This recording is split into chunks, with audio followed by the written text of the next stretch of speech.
The wind howled across the wide desert plains of Arizona as the sun sank behind the jagged mountains, spilling gold over the dry earth.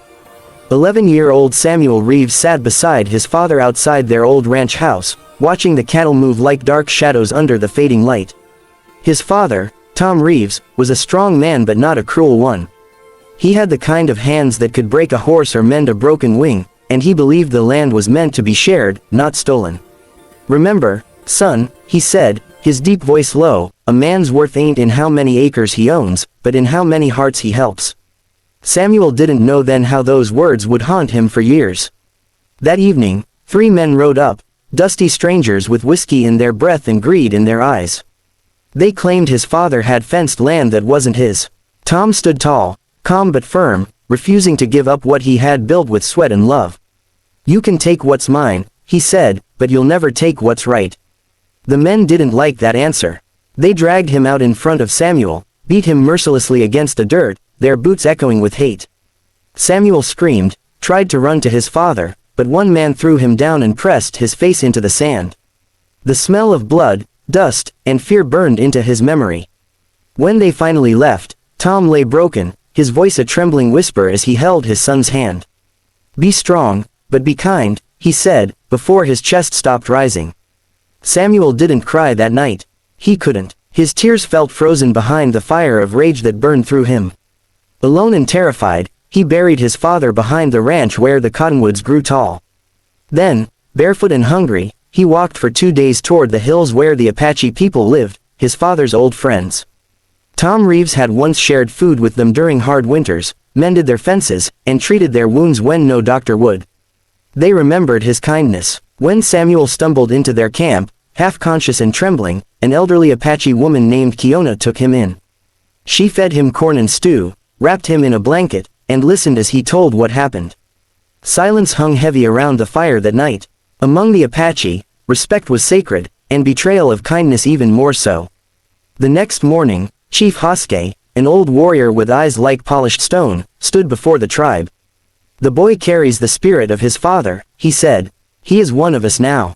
For years, Samuel lived among them. He learned their language, hunted their trails, and sat under the stars while the elders told stories of courage and forgiveness. Yet, every night when he lay down, he still saw his father's face in the dust, heard the dull thud of boots, and the words, "Be strong, but be kind." That lesson warred inside him. How could he be kind to men who destroyed everything good he'd known? As the years passed, the boy grew into a man. He trained with the Apache warriors, swift, silent, and sure. He learned how to read the wind, track movement, and shoot straighter than any white soldier in the territory. But more than that, he learned honor, the Apache way.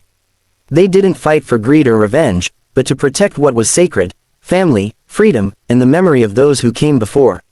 Chief Hoskay saw the storm in Samuel's heart and often reminded him, "Anger can ride you like a wild horse, son. You must learn when to hold the reins and when to let go." One night, sitting by the fire, Kiona told him a story about a hawk that lost its wings. The hawk wanted to take revenge on the hunter, she said, but instead, it learned to fly again, not to kill, but to protect its nest. Samuel listened, and for the first time, he understood, vengeance wasn't justice. His father's kindness didn't die in the dirt, it lived in him, waiting for the right time to rise again.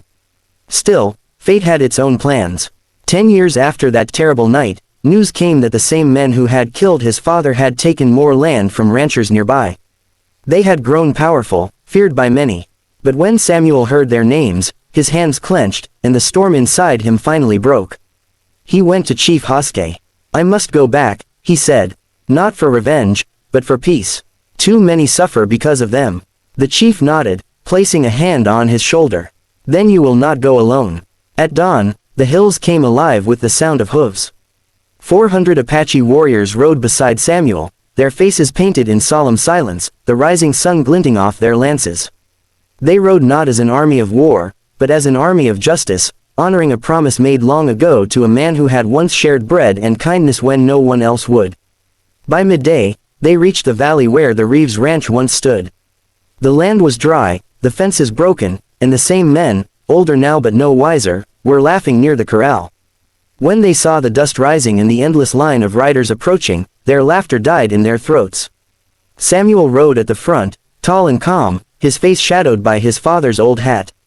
The leader of the outlaws spat on the ground and reached for his rifle, but Samuel's voice stopped him cold. "You beat my father in front of a boy," he said, his tone quiet, steady. "That boy became a man, and today he came back, not to hurt you, but to end what you started." The Apache warriors formed a silent wall behind him. The men who once thought themselves untouchable now trembled before 400 hearts bound by honor. Samuel dismounted and walked up to the leader. The man's eyes darted nervously, expecting violence, but instead Samuel reached into his saddlebag and pulled out a small wooden cross, the one he'd carved for his father's grave. He planted it into the ground. "This is his land," he said, "and this time, no one takes it from him." The leader, broken by guilt or fear, fell to his knees. "You want me to beg?" he spat. "You think this makes you better?" Samuel shook his head slowly. "No," he said, "forgiveness makes me better, but justice makes us whole." He turned to the Apache chief, who gave a nod. The warriors surrounded the men, not to kill, but to march them out of the valley. Word spread fast, of a ranch once lost and now reclaimed by honor. In the following days, Samuel rebuilt the house with the help of his new brothers. The land once filled with pain now echoed with the laughter of children and the songs of the Apache as they helped plant new crops. For the first time in years, Samuel slept in peace. He often sat by the grave under the cottonwoods, whispering, "We did it, Pa. Just like you said, strong, but kind." But life had one last lesson for him. One evening, a young white soldier rode up, sent by the governor. He told Samuel that the territory was changing, that peace treaties were being signed, and that the Apaches who had helped him were being asked to move off the land. Anger flickered again, but this time Samuel didn't let it burn. Instead, he rode with the soldier to the capital and spoke before the council. He told them of his father's kindness, of the Apache who saved a lost boy, and of how unity had brought peace to a land torn by hate. His voice carried strength, not from anger, but from truth. The council listened. Days later, they granted the Apache tribe rights to the valley lands as a symbol of peace. Samuel returned home, greeted by cheers and tears. Chief Hoskey clasped his arm and said, "You did what no gun ever could." The boy who had once been powerless had become a man who changed hearts. Years passed, and Samuel's story became legend. Travelers spoke of the rancher's son who rode with 400 Apache warriors, not to take life, but to give back what was lost. The land flourished, and the bond between the settlers and the Apache grew stronger each year.